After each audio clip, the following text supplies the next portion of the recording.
Hello, everybody. My name is Benny the Jet Urquidez, and our topic today is about the art. And we have here, truly Sensei Fireboards. We were talking about the art the other day, and you had some Right. questions. So one of the things I always wonder about as a school owner and as a martial artist myself, and I wanted to ask you this, is there a difference or a distinction between martial arts and self-defense? And are we, as school owners and instructors, responsible to make sure that students know the difference? And is that first of all, is there a difference in your opinion? Go first. Well, I believe, first of all, in the art, and martial arts has something great to offer for first-timers that never took martial arts before, never trained before. It teaches a foundation. But in the foundation, it teaches not only respect, but there's a code of honor. It teaches them how to be team players. It teaches them, and medically, with flexibility, endurance, and so forth. So it has a lot to offer, Right. martial arts. But sometimes in martial arts, it's memorized. And memorized technique is great. But when you are attacked, and memorized technique does not work under that type of pressure. So I believe that it has its purpose, and actually it's a foundation of building a character. Building character is very important, and especially when you're young, you want to build a platform of understanding, of respect, and of honor, a code of honor, and so forth. So I believe it's a great stepping stone for everybody, for kids and women, especially. For even men, but it will give them a way of life. Right. It teaches them how to deal with certain things under pressure and so forth. Right, but just because somebody taking martial arts, a kid, a woman, a man, doesn't matter. Yeah. Does that know they can defend themselves? Well, you know what? Again, in defense, you're talking about a threat. If you're not trained under a threat, then how do you know it works when you are threatened? Right. So, like everything else, if you're trained under pressure, you're trained with a threat, you get used to it and you're not afraid of it. Right. So not being afraid of because it's common for when somebody punches toward your face to either close your eyes or turn your face for protection. Right. And we do that automatically. But if your eyes are not trained to look at something, almost like Pac-Man, it comes at you and you're going at it, you have to be trained for that. Right. Your eyes have to be trained to attack something and not be afraid of. So, when you're working on defense, you're working on an emotion under pressure. You're working under anger because it brings out the worst of you, so the best can come out of you. That's fear, anger, frustration, anxiety. All these things come up when you're threatened. So only when you're threatened, everything you hide under your bed in your closet always surface. One of my personal heroes, Mr. Tony Blauer. Beautiful. So yes, he's a beautiful big fan of yours, and I know you're a big fan of him. Absolutely. And what he's done, and he's one of the pioneers who came up with this distinction. Mm-hmm. And I don't know if it was him that said that, but I love the whole concept of, just because you know how to you can play a volleyball and you're so great at it and you technically know how to do it, it doesn't mean you can go in the water and play water polo. Because True. because in True water there's a whole different level of, you just have to stay off the water, forget the techniques and stuff. So unless those two are kind of the same thing to a beginner eye, that they're both throwing the ball over the net or whatever they do, but one of them is under a lot of pressure, and that pressure is stay up, stay off the water, and he's the one that and I've heard you often talk about that there's a distinction between martial arts and self-defense, and I think a lot of school owners, including myself, we're afraid to come out and say that in the name of, well, we teach self-defense, but most people don't. Some of the techniques are, we're responsible to say, these is arts. We're learning martial arts. Don't go out there and try this in the street, right?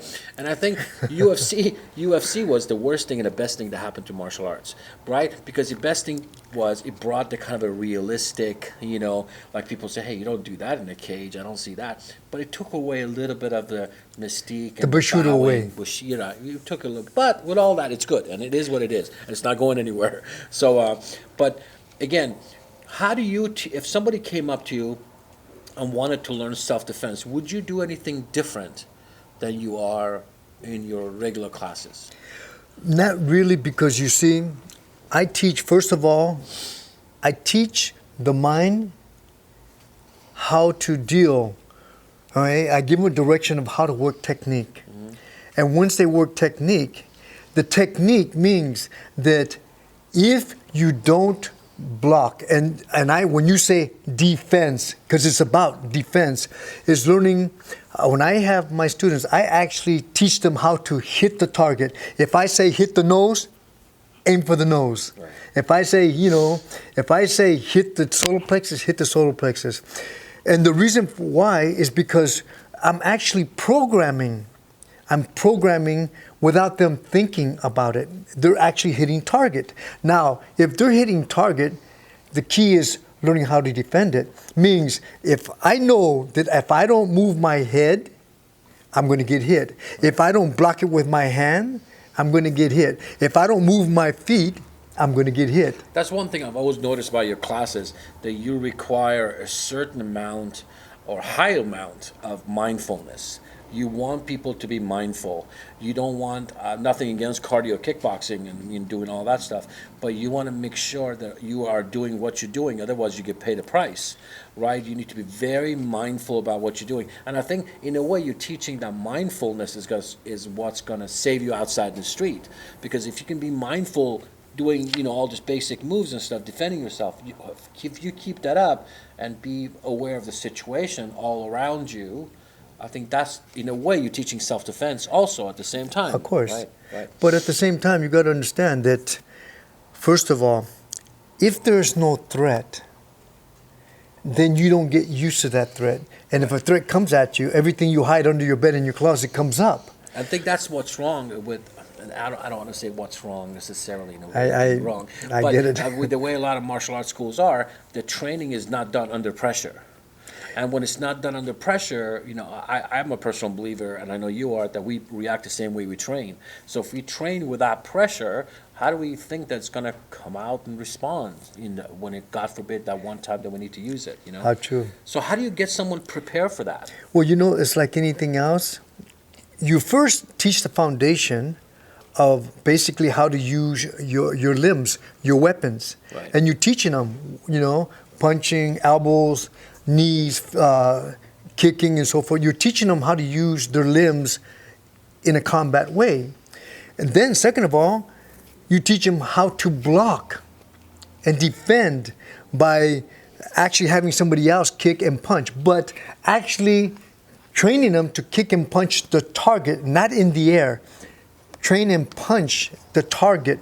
And the defense is about either three ways you defend. Either you move your head, you block with your hands, or you move your feet. And so it teaches your eyes, first of all, to see something that comes at you so you don't close your eyes or turn your face. It teaches you how to look at something that's coming at you. Absolutely. And second of all, it teaches you when you're getting impact that your body gets stronger so you're not afraid of the impact. Because I have heard students, and I said, "Are you afraid of him?" And he said, "Well, I'm afraid if I hit him hard, he's going to hit me back harder." And so a lot of the time, people hold back because I'm afraid if I hit him hard, he's going to hit me back hard. Right. Or if I hit him back hard and he hits me, I'm afraid of my anger. Right. I'm afraid that if I get mad, what I might say or what I might do. So a lot of people are afraid of that. And so they become very nice when they're working out or whenever everything's very nice and sometimes too nice. Right. Because they don't want that to come out of them. And a lot of people are afraid of their anger. And the art brings the ugliness out of you so the best can come out of you. Right. And sometimes, we don't like what we look at or the way we sound or sometimes, and we don't like that part of us. But that's why most people come to the art, because they're uncomfortable with that fear. Right. And they hide it well. And then sometimes that anger, and they hide it well. But they come to the art, hopefully that the sensei, the teacher, will teach them how not to deal with it, but learning how to heal it. The difference is between, well, let's deal with this pain, let's deal with this anger or this fear. And it's not about dealing, it's about healing. And when you heal something, it doesn't go away, it just doesn't stop you from your better self anymore. That's the difference. Right. Well, this is a great subject that I think that we should discuss definitely more and more. And so I appreciate your time this morning. And I know pleasure. I always bug Sensei about something, Let's talk about something, Sensei. And so anyway, I think so this will be a great subject to discuss. And let us know your feedback about what you think about this subject. And if you have any questions and stuff, let us know in the comments section. And we'll talk to Sensei again. So thank you, Sensei. Of course.